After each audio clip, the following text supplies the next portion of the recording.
Баршаңызға сәлем достар. Бүгін көптен күткен королевский ватрушканың рецептісімен бөліспекшімін.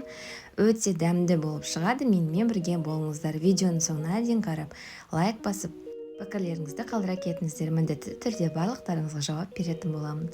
Ең алдымен ұнымызға қант ұнтағын және разрыхлительді қосамыз. Бір дана жұмыртқамызды қосып, маргаринімізді үккіштен осылай өткізетін боламыз. Менде бұл жерде пампушка маргарины. Пампушкамен өте жақсы болып шығады. Немесе сіздер басқа маргаринді қолданып көрсеңіздер болады. Осылай үккіштен өткізу үшін маргариніміз тоңазытқышта, яғни қатты мұздатылған болу керек. Сол кезде мына үккіштеріңізден езілмей жақсы өтетін болады.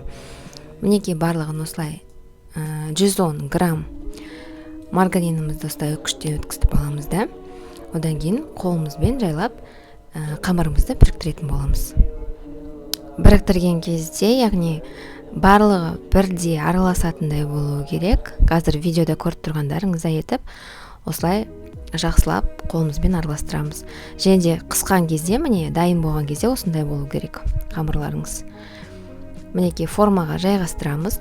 Жартысын алып қаламыз. Жартысының жартысын алып қалатын боламыз бетіне сепкенге. Ал енді астыңғы қамырын дайындап аламыз. Және де бортики жасаймыз. Жақсылап осылай видеода көріп тұрғандарыңызда етіп, тығыз қылдырып, қолдарыңызбен басып айналдыра, барлығын бортиктарында, астыңғы қамырында жақсылап қолдарымызбен осылай басып шығамыз. Тегіс, ешқандай жерінде тестаның ешқандай жері шығып тұрмау керек. Бір келкі болу керек. Мінекей осындай кішкене алып қалдым бетіне сепкенге. Енді начинкасын дайындаймыз, яғни салмасын.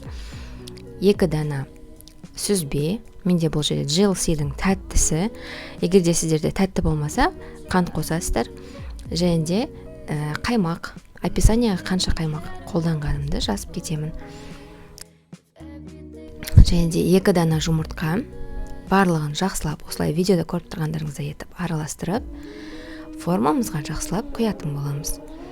Егер де, жаңа айта кеткенде, егер де сіздердің сүзбелеріңіз тәтті, қарапайым, жай сүзбе болатын болса, онда 150-100 грамм қант қоссаңыздар, жақсы дәмді болып шығады.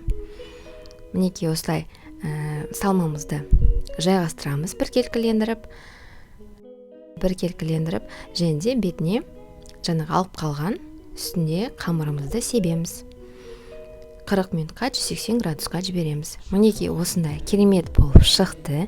Міндетті түрде осы рецептпен жасап көріңіздер. Барлықтарыңызға ұнайды деген ойдамын. Астарыңыз дәмді болсын. Сіздермен болған Мадина.